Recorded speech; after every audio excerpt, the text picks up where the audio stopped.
এই gold based ইনভেস্টমেন্টটা কি হয় আর আমাদের এটা কেন করা উচিত?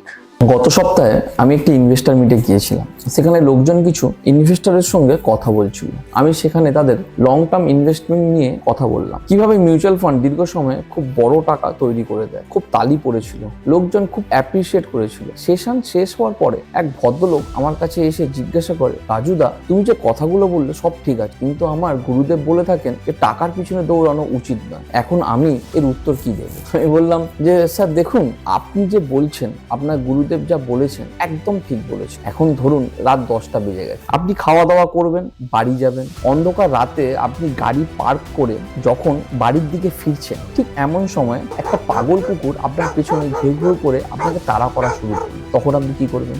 ভদ্রলোক একটু ঘাবড়ে গেছে, তারপরে বলছে আমি তো দৌড়াবো। তখন আমি বললাম, স্যার দেখুন, এটা ঠিক যে আপনি দৌড়াবেন, কিন্তু আমাকে একটা কথা বলুন তো, উসেন বোল্ট যিনি এতগুলো ওয়ার্ল্ড রেকর্ড বানিয়েছেন, তিনি কি শুধু দৌড়াতেন নাকি রেস করতেন? ভদ্রলোক একটু ভেবে আমাকে উত্তর দিলেন, না, তিনি তো রেস করতেন। আমি তখন বললাম, স্যার এখন বুঝতে পারছেন দৌড়ানো আর রেস করার মধ্যে পার্থক্যটা কি? ভদ্রলোক বললো, পার্থক্যটা কি? আমি বললাম, যখন আপনি কোনো দিক নির্দেশনা ছাড়া, কোনো উদ্দেশ্য ছাড়া দৌড়ান, তখন আমরা তাকে বলি অন্ধভাবে দৌড়ানো। কিন্তু উসেন বোল্ট এর মতো একজন অ্যাথলিট জানতেন যে তাকে 100 মিটার 9 সেকেন্ডের মধ্যে শেষ করতে হবে, আর তার জন্য তিনি বছরের পর বছর ধরে ট্রেনিং করেছেন। ওটাই হলো সঠিকভাবে দৌড়ানো। সুতরাং আমার বলার উদ্দেশ্য হচ্ছে, আপনি যখনই টাকা উপার্জন করেন, সঞ্চয় করেন বা বিনিয়োগ করেন, আপনার প্রতিটি বিনিয়োগ কোনো না কোনো লক্ষ্যের সঙ্গে যুক্ত থাকা উচিত। যদি আপনি এলোমেলোভাবে শুধু টাকা উপার্জন করেন আর বিনিয়োগ করেন এই ভেবে যে আরো টাকা বানাতে হবে, আরো টাকা বানাতে হবে, তাহলে স্যার তার কোনো শেষ নেই। সেখানে আপনার গুরুদেব ঠিকই বলেন যে আপনি টাকার পিছনে দৌড়ান, কিন্তু